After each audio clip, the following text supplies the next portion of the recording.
Hello and welcome to Tom's Toolbox. I'm your host, Tom Clark, and today we're going to show you how to properly maintain a CRC SmartWasher. Now, whether you've just started using your CRC SmartWasher or you're a veteran, you've been using it for a while, we've put together some handy tips to help you make the most of your system. And it's as easy as 1, 2, 3. Trust me. Number one, you want to peel a layer.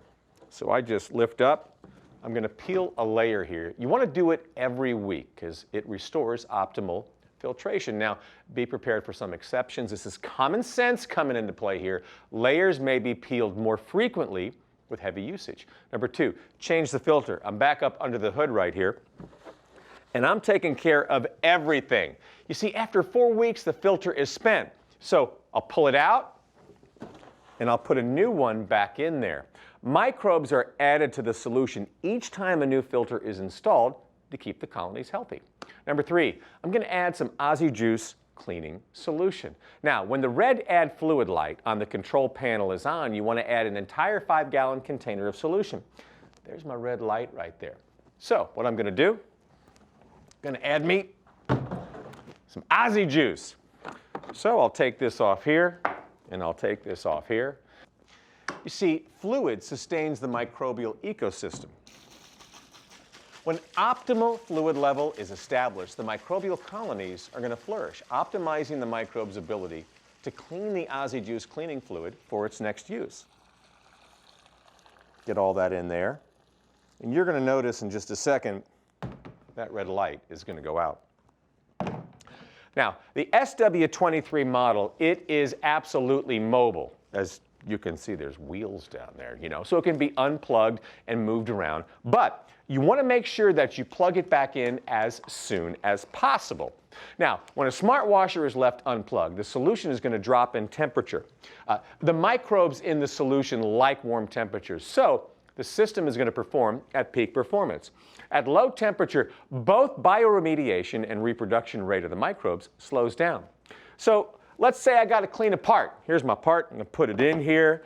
All right, I'm going to do myself a little rinse. I'm going to scrub it up. I got a brush right here. I'm going to scrub it off a little bit. All right, I'm good to go. Part, put it back up here.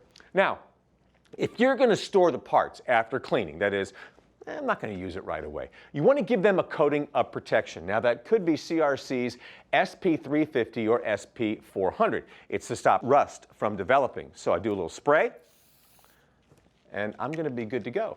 Now, you see, Aussie Juice is a water-based cleaner, which may cause flash rusting. That's rusting that occurs on metal within minutes to a few hours after cleaning is complete.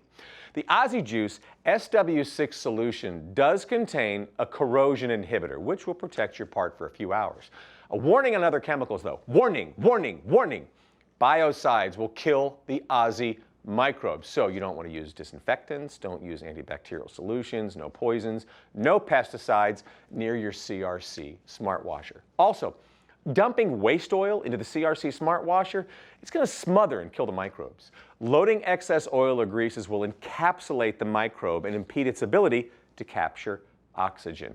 Do not use the SmartWasher as an oil dump. I'm going to get a sign, just don't use it as an oil dump. Well, that's going to do it for this edition of Tom's Toolbox. Hopefully, if you have any questions, maybe you don't, maybe the 1, 2, 3 was that easy. But if you do, call Motion Industries. They'll be able to answer any kind of question that you have. As you noticed, I had on the proper PPE. You should too, for whatever the job calls for. Safety, priority number 1. Priority number 2, check out more videos at mihowto.com. That's the website with me, Tom Clark, as your host. Thanks so much for watching.